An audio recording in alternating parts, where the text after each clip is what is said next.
Astaghfirullah. Bismillahirrahmanirrahim. Assalamualaikum warahmatullahi wabarakatuh. Alhamdulillah wassalatu wassalamu ala Rasulillah wa ala alihi wa sahbihi wa mawalah wa la hawla wa la quwwata illa billahi wa ba'du.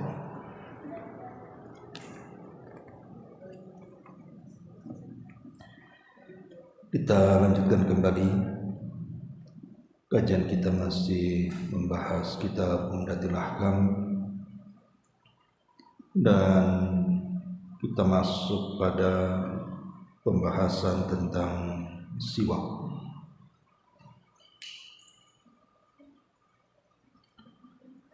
Ma'asyiral muslimat yang dimuliakan Allah Subhanahu wa taala, kita baca hadisnya. Hadis pertama dalam bab ini, An Abi Hurairah radhiyallahu anhu 'anin Nabi sallallahu alaihi wasallam qala, laula an asyqa ala ummati la amartuhum bis siwaki inda kulli salatin. Dari Abu Hurairah radhiyallahu anhu, beliau menuturkan bahwa Nabi sallallahu alaihi wasallam bersabda, sekiranya tidaklah memberatkan kepada umatku, maka aku akan memerintahkan mereka untuk bersiwak pada setiap kali hendak melaksanakan sholat. Hadis ini dikeluarkan oleh Imam Al-Bukhari dalam kitab wudu dan Muslim dalam kitab taharah.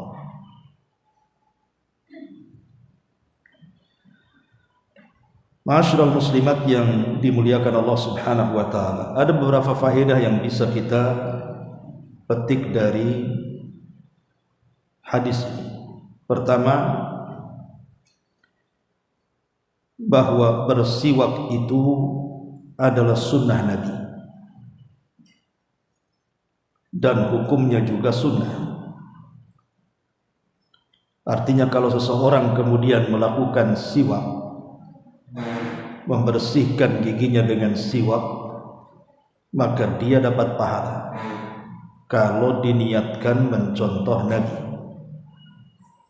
Karena bersiwak itu sunnah dari sunnah-sunnah Nabi sallallahu alaihi wasallam, yang terkadang sunnah ini sudah mulai mahjub, ditinggalkan. Yang kedua, bahwa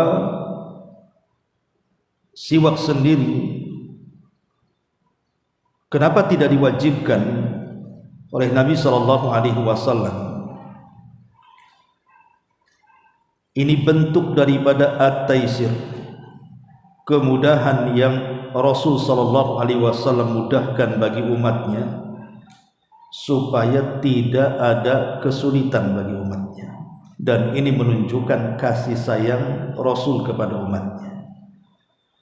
Rasul tidak hendak memberatkan kepada umatnya, justru syariat Islam yang dibawa Rasul semuanya memudahkan.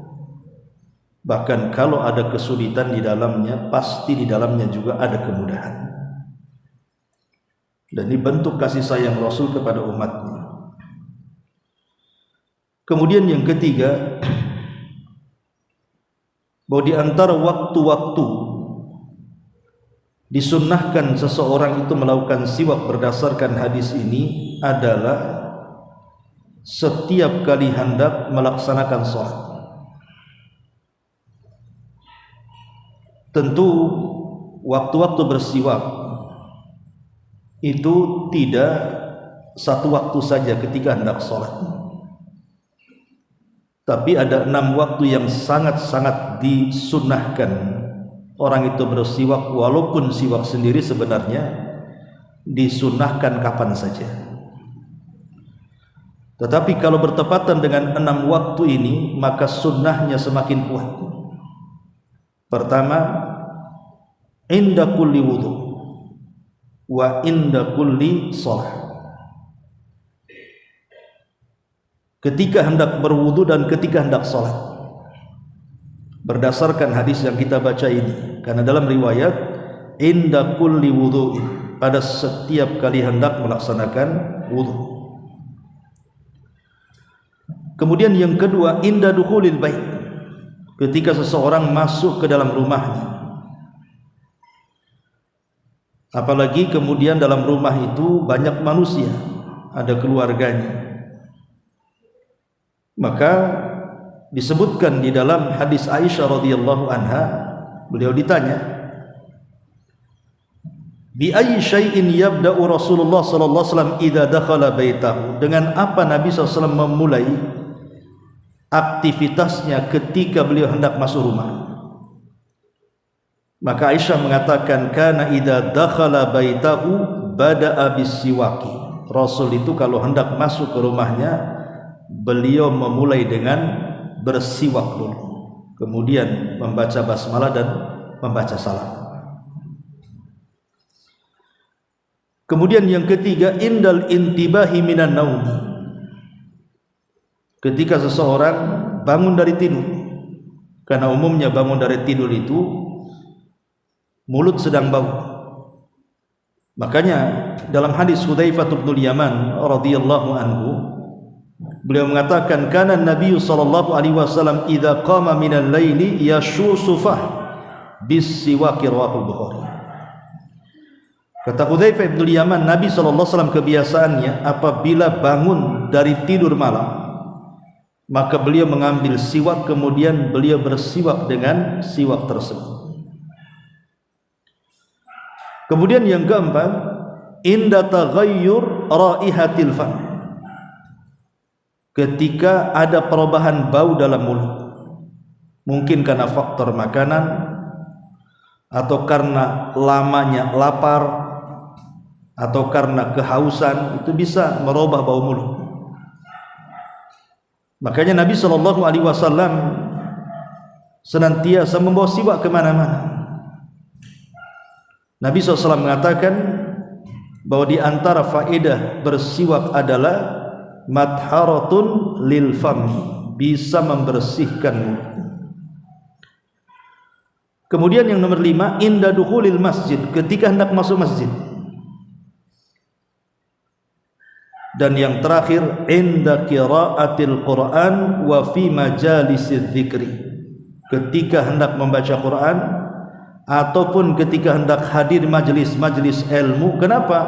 Karena di dua tempat ini hadir para malaikat, dan malaikat tidak suka dengan bau-bau busuk, dia akan tersakiti.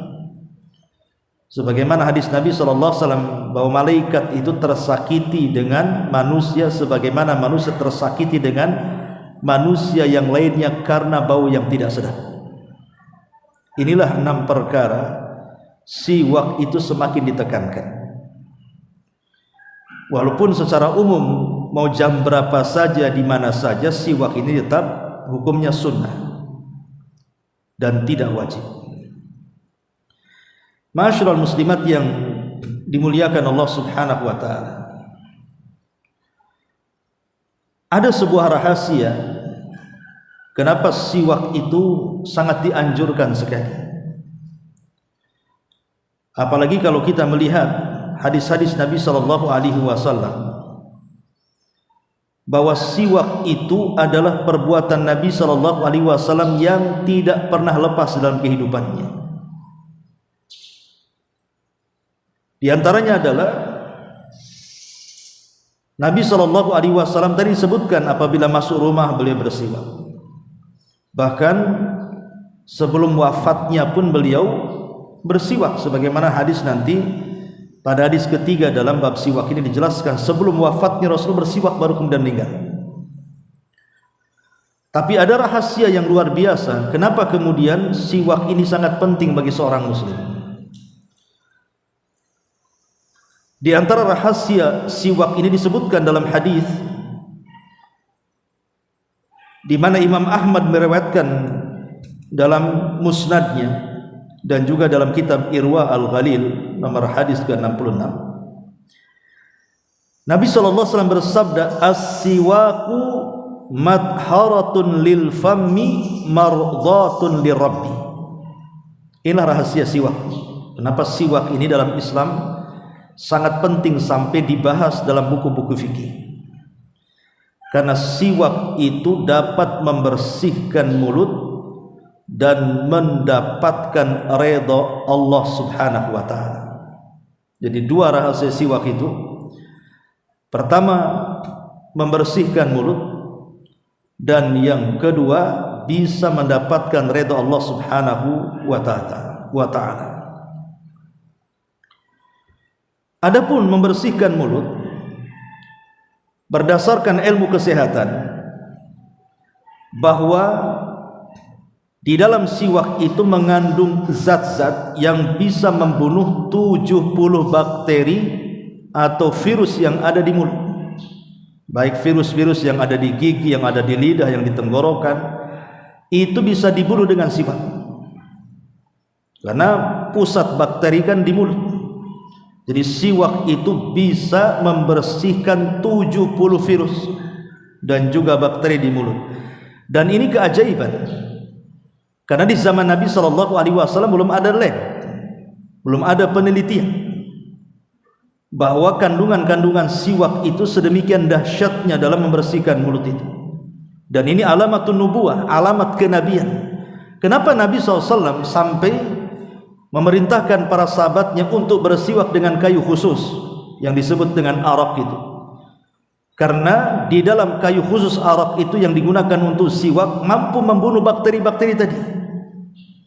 Makanya wajar kalau Nabi SAW mengatakan bahwa siwak ini bisa membersihkan mulut seseorang. Bukan hanya sekedar membersihkan gigi, memutihkan gigi saja, tidak. Tapi lebih daripada itu membunuh racun-racun yang ada di mulut. Inilah rahasia besarnya kenapa siwak itu sangat ditekankan. Karena sekali lagi bisa membunuh bakteri, bahkan 70 bakteri atau virus yang ada di mulut kita. Kemudian rahasia besarnya lagi adalah kalimat kedua. Bukan hanya membersihkan mulut dari 70 virus ataupun bakteri, tapi lebih daripada itu mengundang redha Allah Subhanahu wa taala. Dalam sebuah hadis, Allah Subhanahu wa taala ketika mengunjungi penduduk surga, Allah Subhanahu wa taala ketika mengunjungi penduduk surga, maka Allah Subhanahu wa taala berseru dan mengatakan, ya ahlal jannah, wahai penduduk surga. Maka semua penduduk surga mengatakan, labbaika rabbana wa sa'daika wal khaira fi yadaik. Maka penduduk surga mengatakan, kami penuhi panggilanmu ya Rabb, dan seluruh kebaikan ada pada tanganmu.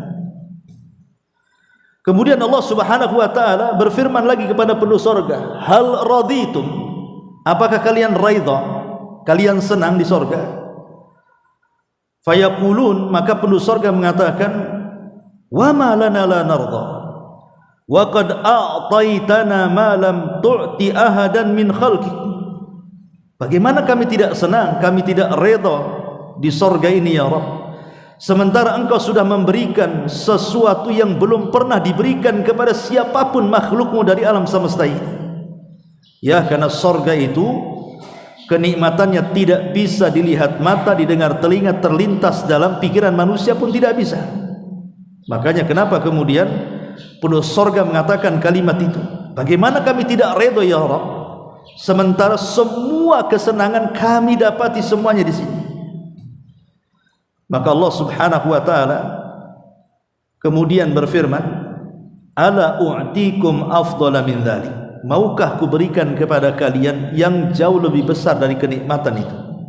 Mau enggak saya kasih lagi kenikmatan yang jauh lebih besar daripada kenikmatan orang tinggal di surga itu sendiri, kenikmatan yang lebih besar daripada kenikmatan yang tidak pernah dilihat mata, didengar telinga, bahkan terlintas dalam otak manusia pun tidak bisa.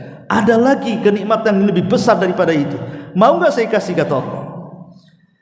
Maka penduduk surga mengatakan, ya Rabb, wa ayyu syai'in afdal min dzalik, ya Rabb, nikmat apa lagi yang lebih besar daripada yang sudah kami terima di sorga ini? Maka penduduk sorga penasaran, nikmat apa lagi?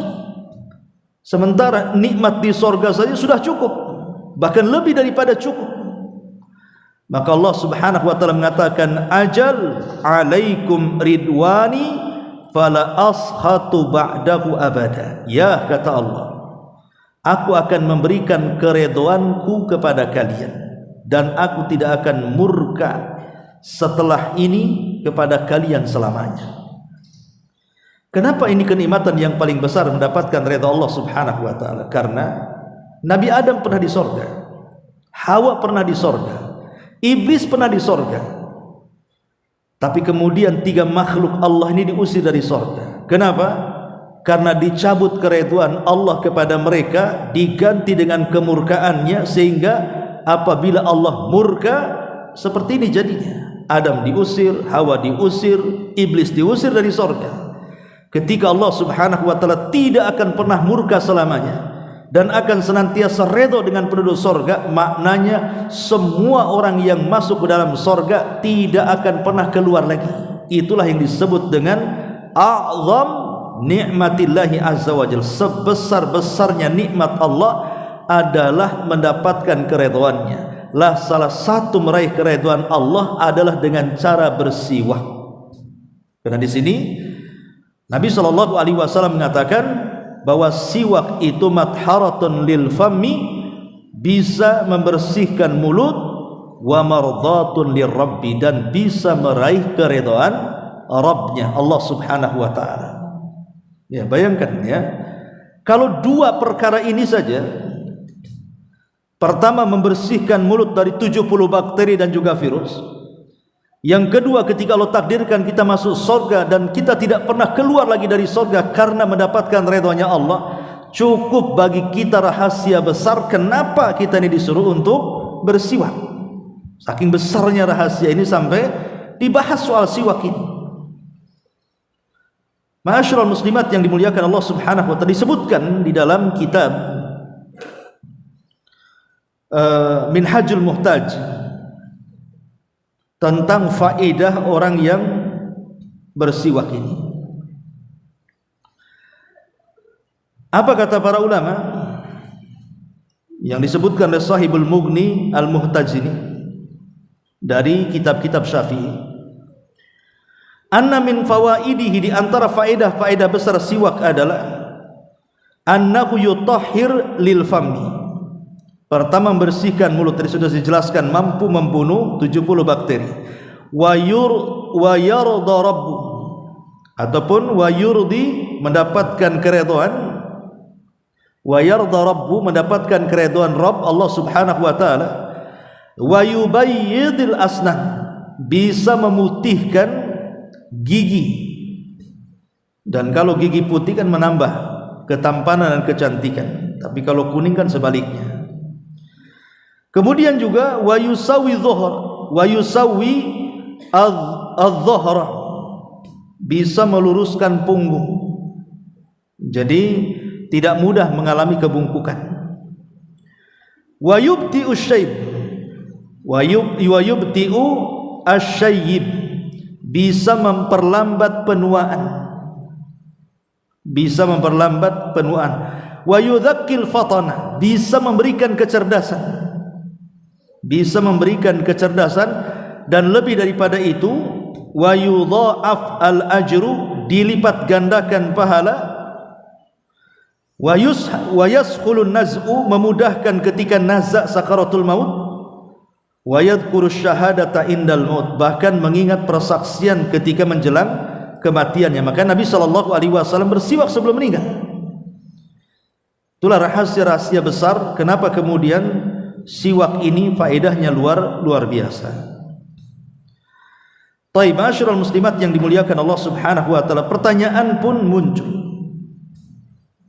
karena kayu-kayu siwak di negeri kita ini, terutama di Batam, kan nggak tumbuh gitu kan, sehingga siwak itu identik datang dari Timur Tengah. Kalau ingin dapat siwak itu nunggu orang pulang umroh, pulang haji baru dapat siwak kan. Makanya ibu kalau ada kesempatan umroh atau haji, beli siwak banyak-banyak kan itu. Bisa dibagi-bagikan sebagai hadiah kepada tetangganya. Lah pertanyaannya, boleh enggak mengganti siwak itu dengan pasta gigi? Itu pertanyaannya. Karena kan sama-sama membersihkan gigi dan juga mulut. Karena siwak ini Bu, itu tidak membersihkan gigi saja. Nabi SAW cara bersiwak itu bukan hanya ya susu itu maksudnya ya kalau orang gisap gigi ya, digosok-gosok gigi. Siwak juga sama, digosok-gosok untuk memutihkan gigi.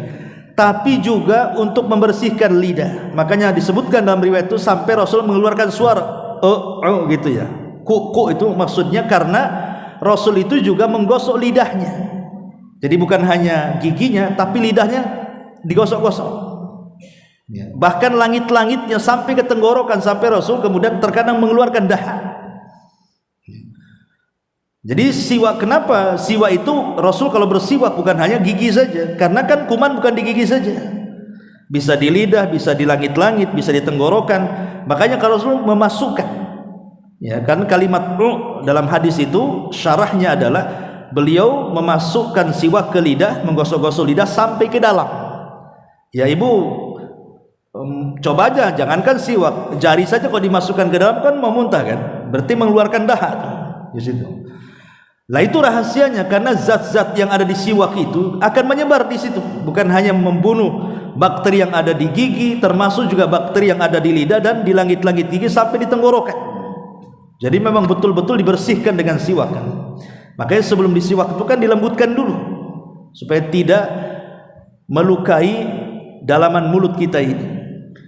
Nah sekarang masalahnya, boleh nggak seseorang itu mengganti siwak itu dengan sikat gigi? Ada dua pendapat yang disebutkan para ulama. Pertama, dzahab Syafi'iyah wal Malikiyah, pendapat ulama Syafi'i dan pendapat ulama Maliki, bahwa bersiwak itu boleh menggunakan benda apa saja asal dapat menghilangkan kotoran mulut. Jadi tidak mesti disediakan siwak, maknanya dengan pasta gigi juga boleh, karena kan intinya sama, membersihkan mulut.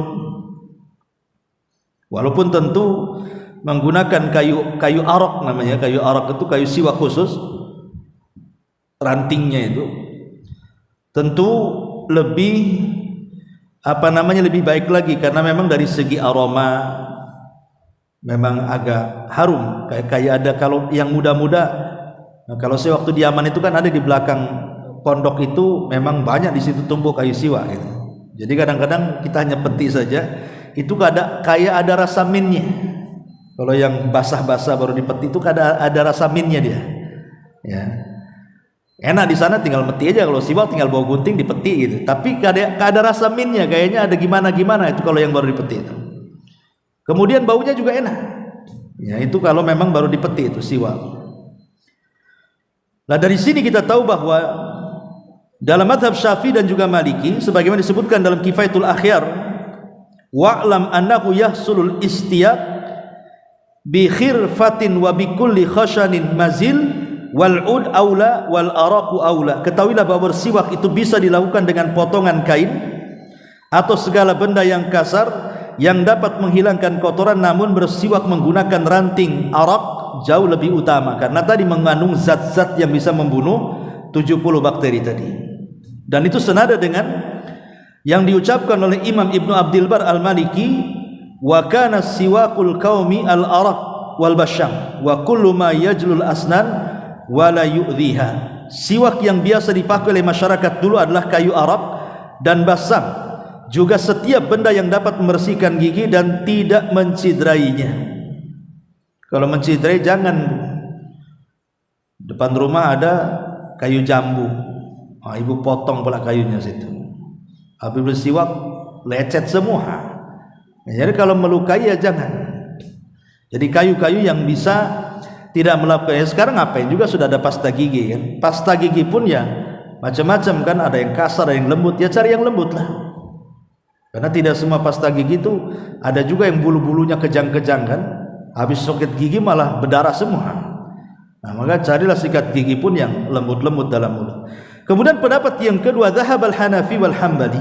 Pendapat Hanafiyah dan juga Hambali dikatakan bahwa bersiwak bila menggunakan kayu arok, ranting tumbuhan dan yang sejenisnya itulah yang diperintahkan. Jadi yang diperintahkanlah menggunakan kayu arok. Berarti tidak bisa tergantikan dengan sikat gigi. Maksudnya bukan bisa tergantikan. Kalau menggunakan arok itu jelas faedahnya. Akan membawa manfaat seperti tadi. Bisa apa? Membersihkan mulut dari 70 bakteri ataupun bisa mendapatkan keridhaan. Tapi kalau pasta gigi ya yang membersihkan gigi saja. Tidak bisa tergantikan faedahnya. Ini pendapat yang kedua. Pendapat Hanafi dan juga pendapat Hambali. Dari dua pendapat ini, wallahu alam ya, dari dua pendapat ini seluruh ulama, artinya jamaahirul ulama, mayoritas para ulama sepakat bahwa bersiwak menggunakan kayu arak ini ataupun kayu basam, ada dua jenis ya, kayu arak dan basam, yang tumbuh di negeri Arab biasanya, jauh lebih baik dibandingkan pasta gigi. Makanya Syekh Utsaimin rahimahullahu taala beliau mengatakan susah menggantikan siwak dengan pasta gigi karena waktu-waktu bersiwak ini beragam. Waktu-waktu bersiwak ini kan beragam kan? Tadi saya sudah sebutkan kan? Ketika hendak baca Quran, ketika hendak sholat, ketika hendak wudu, ketika bangun tidur. Ini kalau ibu bawa pasta gigi kemana-mana, apa kata orang kira-kira? Ibu bawa pasta gigi di sini. Nanti setiap ngaji ke kamar mandi pasti taruh lagi di sini. Tapi kalau bawa siwak kena orang nggak aneh kan? Kalau orang bawa siwak kemana-mana nggak aneh. Coba kalau ibu bawa pasta gigi kemana-mana kan aneh itu. Ngapain orang ini jualan tuh apa tuh, promo tuh apa? Nggak tahu kan? Orang pasti aneh. Makanya Syekh Utsaimin mengatakan bahwa siwak ini selain daripada lebih afdol, lebih mudah dan tidak menjadikan pusat pandangan manusia. Makanya siwak ini, yang kedua kata Syekh Utsaimin, yang namanya pasta gigi itu kan harus apa, baik sikatnya ataupun odolnya. Ini kalau selalu dilakukan dari 6 waktu ini dalam sehari, ketika masuk rumah, ketika hendak wudu, jadi di depan rumah harus ada keran lah. Ya, gosok-gosok gigi baru masuk. Nanti kalau mau sholat wudu, gosok gigi lagi. Sebelum sholat gosok gigi lagi. Mau baca Quran gosok gigi lagi. Kira-kira sebulan itu habis berapa odol tuh? Kan banyak jadinya kan? Nah, jadi jatuhnya nanti mubazir jadinya. Lah itulah kenapa kemudian syariat itu lebih memudahkan. Kalau pasta gigi kan satu bisa digunakan, kalau sudah kering ganti lagi, kan tidak menghabiskan uang. Lah kalau mengikuti sunnah-sunnah waktu-waktu tadi kita menggunakan pasta gigi, habislah odolnya banyak-banyak. Nah itu dari situ juga kata Syekh Utsaimin bisa masuk pada hadis Rasul, wa yakrahu lakum qila wa qal wa kathratas su'ali wa idha'atil man. Allah murka jika kalian sibuk dengan desas-desus, banyak bertanya yang tidak berguna serta membuang-buang harta tadi. Boleh jadi 3 hari dah habis beli lagi, 3 hari habis beli lagi, habis saja uang untuk beli pasta gigi jadinya. Nah dari sini bagaimanapun siwak tidak bisa tergantikan karena dia lebih mudah. Tapi kalau tidak ada siwak, mau apa lagi? Otomatis kita harus beralih kepada yang lainnya. Lah salah satu yang bisa mendekati siwak ya pasta gigi, apalagi karena terbukti memang pasta gigi sendiri oleh pabrik yang mengeluarkan jenis merek odol dan begitu seterusnya kan sudah diteliti bisa juga membunuh bakteri-bakteri dan bisa menyegarkan, bisa menghilangkan bau mulut dan begitu seterusnya. Kalau tidak ada pasta gigi maka boleh menggunakan tadi kain tadi ya, kain dirobek kemudian dimasukkan, dibasahi, digosok-gosok. Nah, tapi kan tidak akan menyentuh bagian-bagian sela-sela giginya. Lain dengan siwak ataupun pasta gigi kan bisa menyentuh tuh bagian sela-sela giginya. Boleh jadi ibu makan, habis makan daging, rupanya ususnya masih ada di tengah-tengah gigi di situ kan, ketinggalan kan bisa dibersihkan. Ma'asyiral muslimat yang dimuliakan Allah Azza wa Jalla, ini diantara faedah dari hadis Abi Hurairah radhiyallahu anhu. Baik. Kemudian juga di sini Nabi SAW mengatakan, an Hudzaifah bin Yaman radhiyallahu anhu maqala, kana Rasulullah sallallahu alaihi wasallam idza qama minal laili yashushu fahu bisiwak. Nabi sallallahu alaihi wasallam apabila bangun dari malam hari, maka beliau langsung mengambil siwak kemudian menggosok-gosok giginya dengan siwak tersebut. Nah, ini juga di antara waktu yang disunahkan adalah ketika bangun dari tidur. Ya karena nggak ada siwak, ya langsung aja ambil sikat gigi pasta, kemudian ibu bersikat gigi dengan itu. Kemudian juga hadis yang ke-12 ini, an Aisyah radhiyallahu anha qalat, dakhala Abdurrahman ibn Abi Bakar As-Siddiq radhiyallahu anhu ma'ala Nabi sallallahu alaihi wasallam.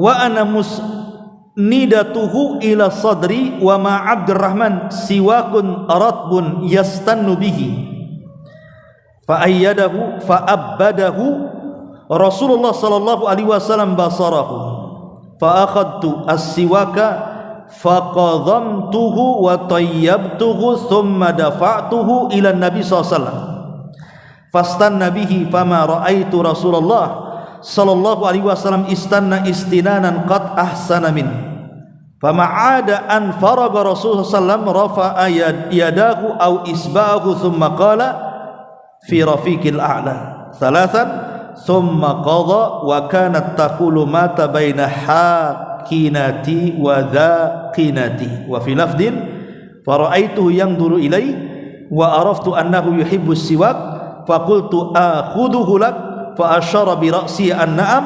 Hadza lafdzul Bukhari wa li Muslim nahwu. Aisyah radhiyallahu anha bercerita, jadi Abdurrahman ibn Abi Bakar As-Siddiq masuk menemui Rasul ketika itu Nabi sedang bersandar ke dadaku. Abdurrahman membawa siwak basah yang digunakan untuk menggosok giginya. Lantas Rasul menatap terus siwak Abdurrahman. Aku pun lantas mengambil siwak itu dan mematahkannya dengan gigi, kemudian memperbaiki dan menghaluskannya. Aku lalu menyerahkan siwak itu kepada Nabi. Lantas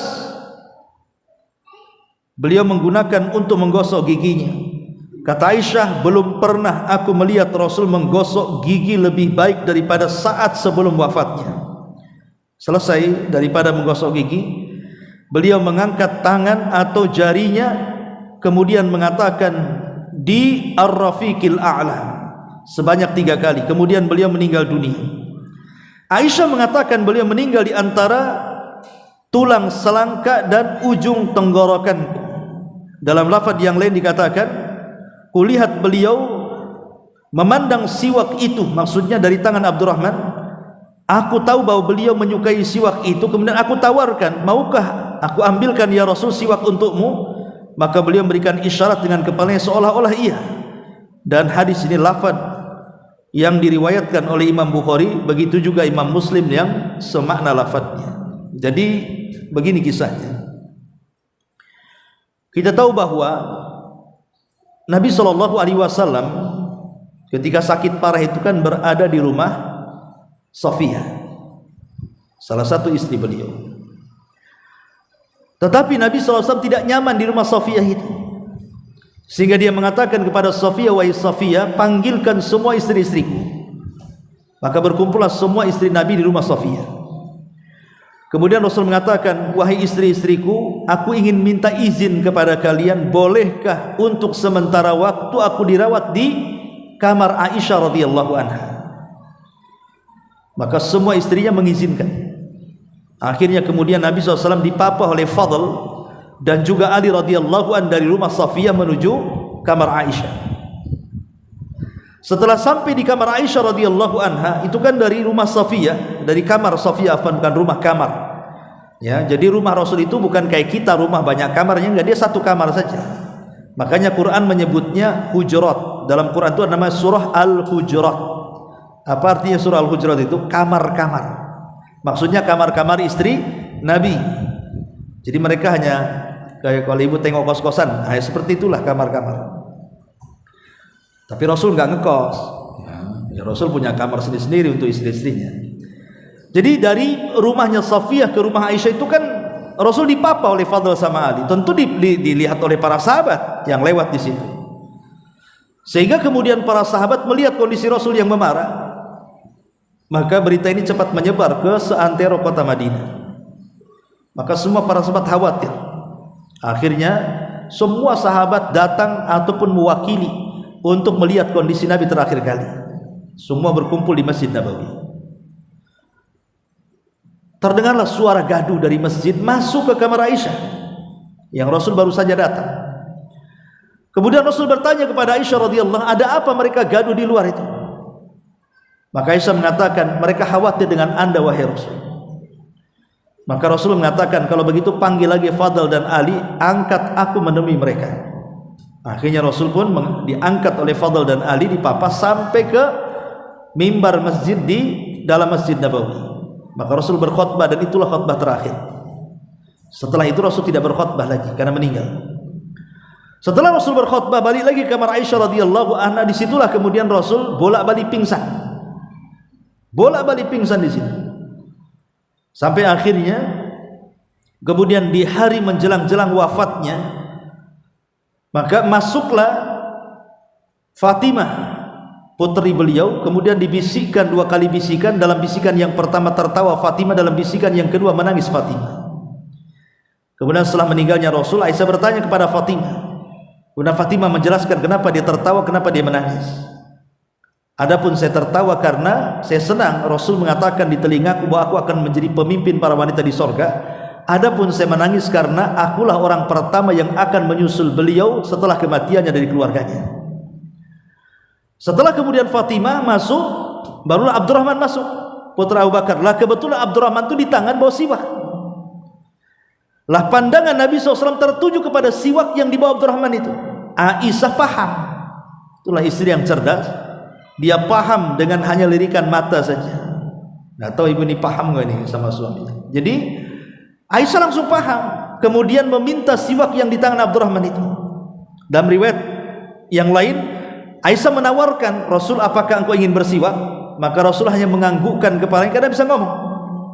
Kemudian diambil siwak di Abdurrahman, kemudian dipotong. Yang bekas mulutnya Abdurrahman itu dipotong. Siwaknya panjang, bekas mulutnya di sini dipotong lagi di sini supaya hilang bekas mulutnya orang lain kan.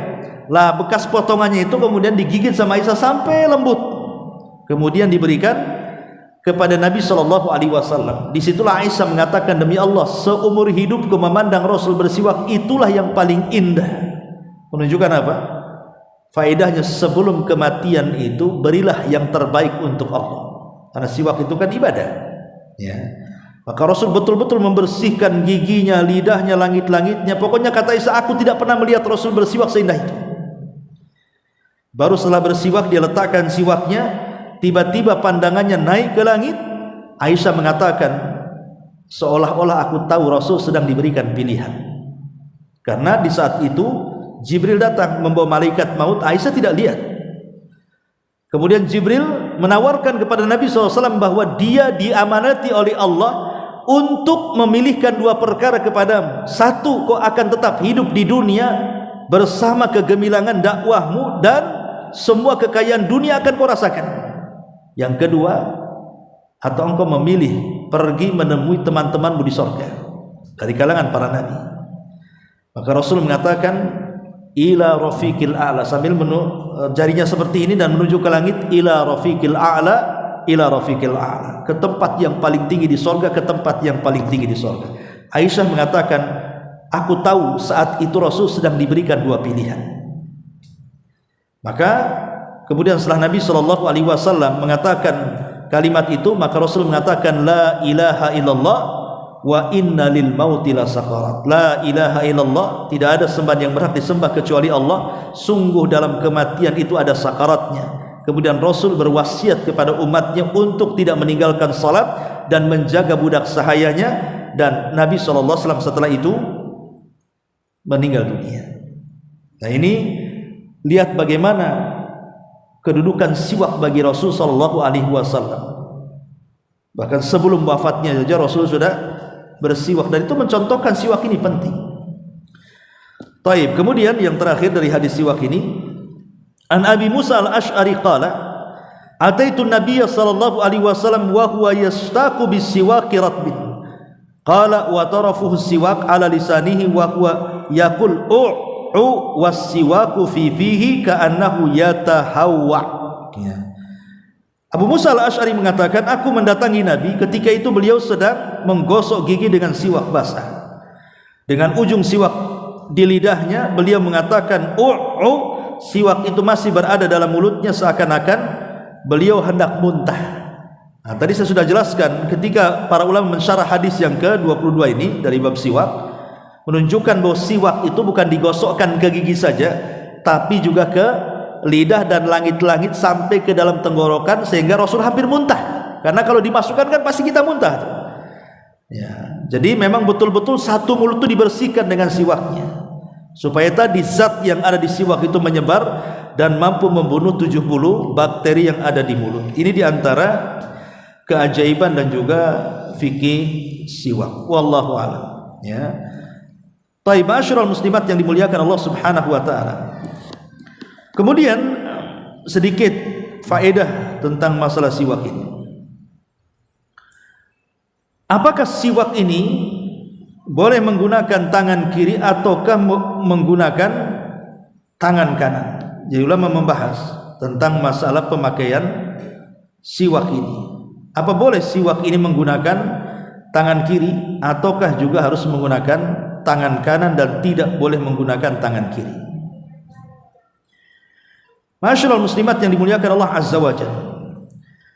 Ulama mengatakan tetap karena siwak ini bagian daripada ibadah dan sifat siwak ini kan membersihkan. Maka hadis Aisyah radhiyallahu anha, kana Nabi sallallahu alaihi wasallam, beliau mengatakan ya'jibut tayammun fi kulli ahwani. Rasul itu suka menggunakan yang kanan-kanan dalam setiap kondisinya. Maka dari sini pendapat sebagian ulama, diantaranya jumhur ulama, bahwa yang afdol itu bersiwak dengan tangan kanan.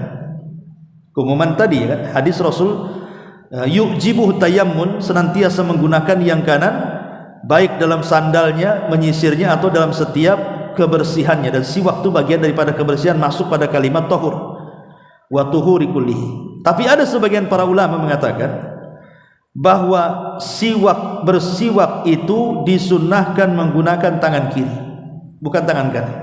Alasannya karena siwak ini membersihkan kotoran, sama dengan orang berak, cebok. Karena membersihkan kotoran, maka cebok jangan tangan kanan, harus tangan kiri kan gitu. Lah siwak sama, dia kan membersihkan kotoran. Makanya tidak disunnahkan tangan kanan oleh sebagian ulama, tapi disunnahkan dengan tangan kiri. Dan ini yang masyhur daripada Imam Ahmad dan yang dipilih oleh Syekhul Islam Ibnu Taimiyah rahimahullahu taala. Jadi ada yang mengatakan, tetapi jumhur mayoritas para ulama mengatakan siwak itu disunnahkan dengan tangan kanan karena masuk dalam tahur. Hadis Aisyah radhiyallahu anha tadi, kana Nabi sallallahu alaihi wasallam yujibu tayammun fi tana'uluhi wa tarujuli wa tahurihi. Kalimat tahur, membersihkan, itu artinya ya termasuk siwak. Ya, makanya jumhur mayoritas ulama mengatakan sunnah dengan tangan kanan, tapi mazhab Ahmad dan juga Ibnu Taimiyah mengatakan bahkan disunnahkan dengan tangan kiri karena dikiaskan dengan cebok. Ya, dikiaskan dengan cebok, sama-sama membersihkan kotoran. Jadi di sini ada dua pendapat para ulama.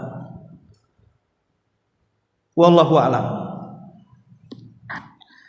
Taib ini sebagai faedah yang disebutkan oleh para ulama. Taib sampai di sini. Kita tutup. Sebelum saya tutup, silakan boleh bertanya. Ya.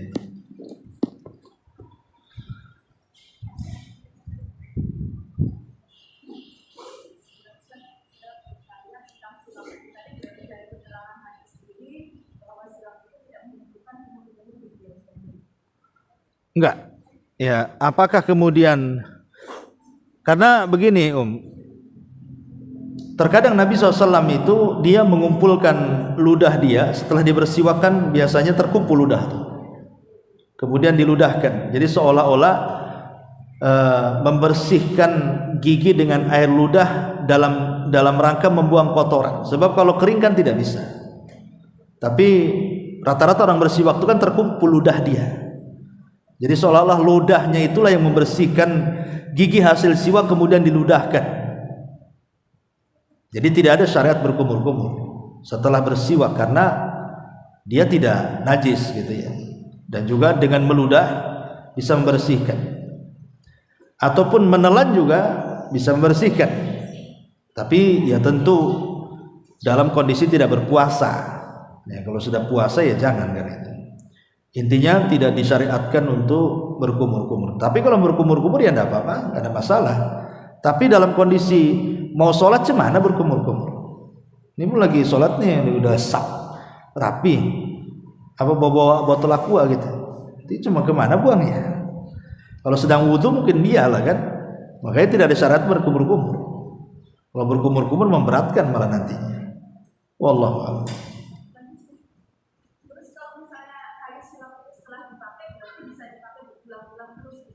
Bisa selama dia masih basah.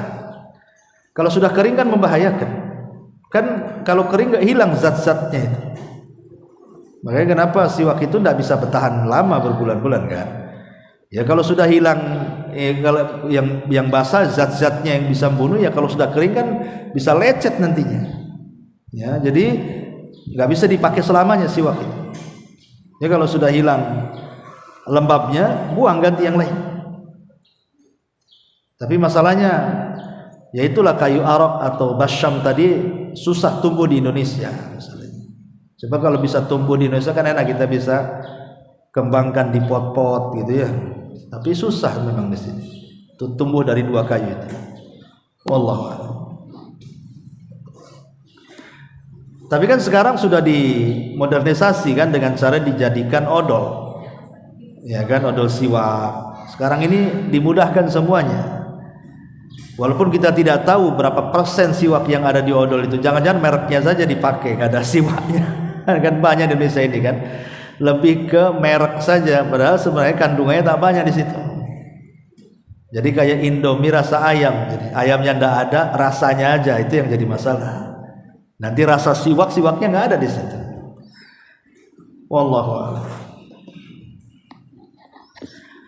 Sudah.